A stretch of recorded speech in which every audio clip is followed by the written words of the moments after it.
us off for years on tariffs for lumber and for dairy products. 250%, nobody ever talks about that. 250% tariff, which is taking advantage of our farmers, so that's not going to happen anymore. They'll be met with the exact same tariff unless they drop it. And that's what reciprocal means. And we may do it as early as today, or we'll wait till Monday or Tuesday. But that's what we're going to do. We're going to charge the same thing. It's not fair. Most of the tariffs that U.S. President Donald Trump put are on pause, just for now. Now, the president has exempted goods covered under the North American Free Trade Deal that he negotiated in his first term. Now, trade experts tell us that CUSMA covers about 95% of all goods that go to the United States. So we do have a pause, but the threat remains. This reprieve only lasts until about April 2nd, and next week, more steel and aluminum tariffs are set to kick in.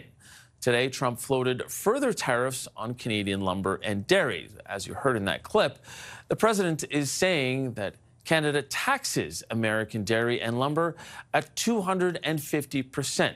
But here is a quick fact check on those numbers. Now, Canada does place large tariffs, over 200% on dairy under supply management. However, our current trade deal includes a large quota for tariff-free dairy products. As for lumber, Canada added it to our list of products covered under those 25% counter tariffs that applied this week. So the feds are out today with a package of supports for businesses and workers. Take a look at what it looks like. $5 billion for a new trade impact program to help exporters reach new markets.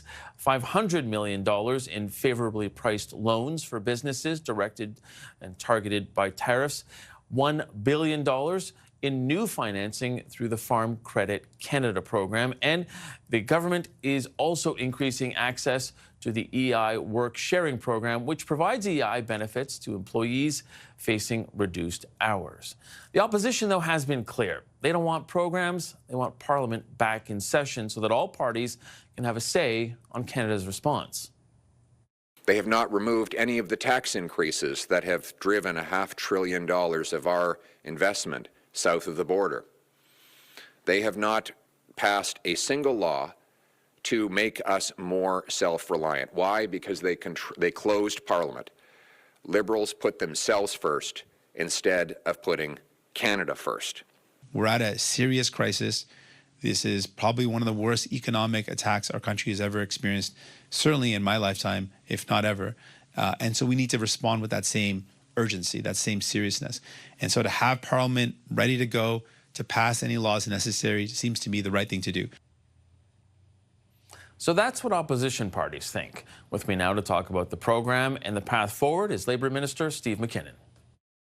Minister, thanks for joining us and welcome back to Power Play. Thanks for having me. In your press conference, you said, quote, "We have tried and tested tools to get our people through the toughest of crises." What proof do you have that what you announced today will actually help these exporters find new markets? Well, first of all, there are loan facilities for businesses. There are supports for small businesses. There are a number of things that help with liquidity, but other things where people may have projects or expansions in mind. And federal lenders, the BDC, EDC, the Farm Credit Corporation, I should mention. Obviously, we want to support the agricultural community as well. These are tried and true formulations where people can access below market credit in some cases to pursue their expansion plans. We're very confident in those. So given that they're programs that have already been in existence, what are some of the data points you have to show how well they're doing? Well, there's two ways to do that. There are the actual evaluations of these programs that show specific results, actually quite accurately. And then there's the analysis of what would occur were they not there. Were we not there to hold up and support these small businesses, farmers in some cases, and other manufacturers? If those programs did not exist, where would these folks go for this available credit or liquidity or support to expand their business? So I think we're very, very confident that as an interim measure, and I don't think we held out anything that we announced today as more than an interim measure, because we don't know where this is going to end up. Like the bouncing ball, as I call it, seems to bounce every day. We act on the basis of the policy that we receive from the United States, the official communication, and right now that is very much in flux. But the government will put the supports in place that will meet the moment and will support our workers and support our businesses. At the beginning of that answer, you sort of laid out two scenarios. One where we don't know what would happen or what the losses could be if we didn't support them. You also said, though, that there have been proof points of how this has actually helped. So what data do you have? What statistics do you have to show that this program has actually been working and helping to find new markets for these exporters up until this point? Because if it has been in existence, I'm assuming the government has some sort of track record to be able to tell Canadians today, well, look, this is how good it's been so far, and the expansion will be even better. Well, I would refer you to Export Development Corporation or the Business Development Bank, for that matter, with respect to their evaluations of specific programs or specific punctual facilities that they may put in place. But those programs are all, of course, audited, tracked. The results are known, and I'll allow those institutions to speak to them. You had said as well that the impact would be massive, and we know that already we have about 3/4 of everything that we produce. Especially if you look at the stats, 2024, roughly $800 billion worth of goods crossed the border between Canada and the United States. But about 3/4 of our trade is still with that #1 customer. So why haven't we, up to this point, tried to diversify more in terms of our export, understanding that we needed likely to do more up until this point before today? Well, we have. There has been some progress. Let's agree that it's been modest. We are the only G7 country in the world with a free trade arrangement with every other G7 country. So that's a very important point. We have established relationships now in Asia.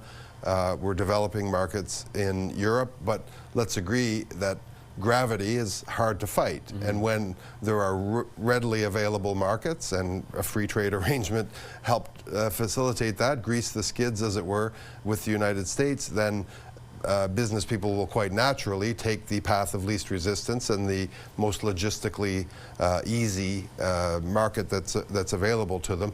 We do have to do the work. In 1867, when we were pressured from the United States, we built an east to west railway.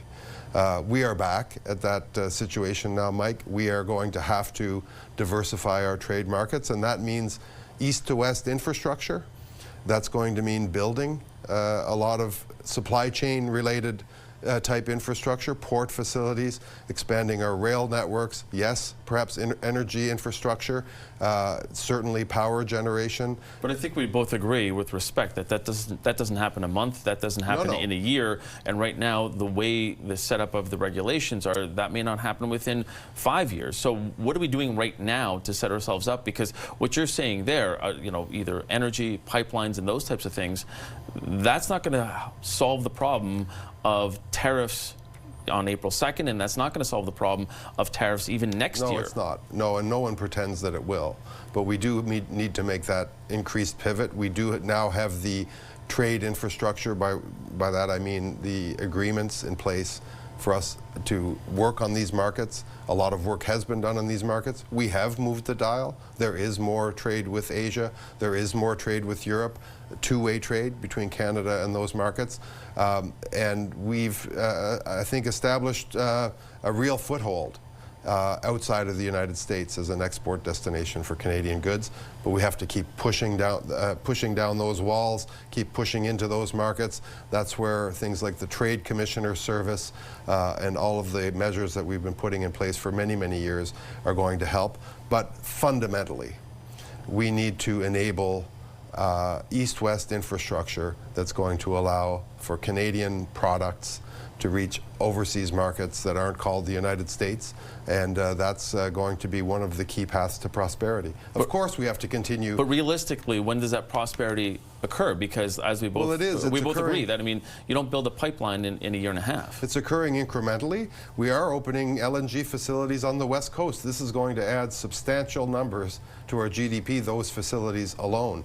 The Trans Mountain Pipeline has added substantial numbers to our GDP alone, and that enables us to export to markets other than the United States. But then there's Energy East that hasn't moved through Quebec and that the federal government has not been pushing for either. Correct, but there are other alternatives, and there are other proposals that are being formulated as we speak, whether it's to improve on our energy infrastructure here in Canada to serve Canadians, or to create possibilities for exports, some energy, some others, from the East Coast. Not to diminish this program, which, if I'm not mistaken, doing the math, is about $6.5 billion worth of loans and guarantees to try and help a lot of We haven't these. even talked about the job sharing. And there's the job sharing as well, which I know is under your umbrella. But I guess one of my questions was, how much more do you think you could have done with Parliament sitting? And I say that because opposition parties have been calling for Parliament to be sitting, and we know that money bills cannot be passed without the consent of Parliament. So why not have Parliament? And do you think that, in a sense, you could have done more if Parliament was sitting? So the tariffs entered into effect this week. We've seen a rollback progressively of the imposition of those tariffs, unjustified, illegal, we believe, tariffs from the United States this week. And today you're seeing a response, a partial response, but mostly these tariffs have been deferred, or to a great measure these tariffs have been deferred. In the case of potash, reduced to 10%. So we're putting in place the measures that will underpin our economy today. So those are done within the authorities of the relevant ministers. I put in place a very important job sharing program. We have other arrows in our quiver that can be enacted without going back to Parliament, but needless to say, at some point Parliament will have to have their say. But does that mean that you could have done more? And look, I take your point that there is no chance that anybody could have expected this when Parliament was prorogued. I mean, I don't think anybody expected it to this point, and nobody's blaming the government for the imposition of these tariffs. I think that's clear. But wouldn't you have been able to do more if Parliament was still sitting, to help Canadians and to not to have those arrows left in your quiver? Well, the question is, well, we have arrows left in our quiver that do not require Parliament either. So I think my answer to your question is no, there are not things, because we have only begun to see the imposition of tariffs, and we see that imposition change every day. And what we do see is a very successful pushback from Canada against these tariffs. You know, our tariffs are taking hold in the United States. You see Republican senators from the southern United States openly questioning the imposition of tariffs now. You see a very soft jobs report in the United States today. You know, they are taking extreme risks with the economy in the United States.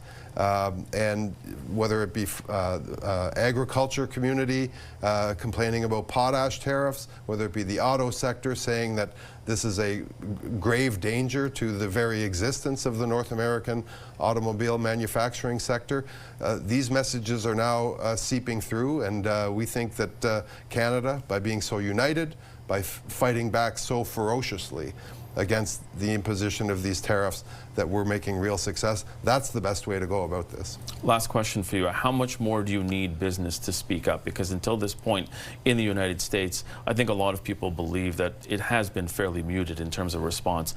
How much more do you think that Canada can do talking to the automotive sector and pushing on that end to make sure that the message gets through from them to President Trump? Well, we have done, I believe, a fantastic job of dialoguing with our business sector. I speak to labor leaders several times, sometimes weekly.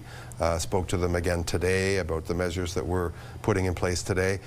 Canada has been Team Canada. You know, premiers have been down in the United States, ministers have been down, our diplomats are activated.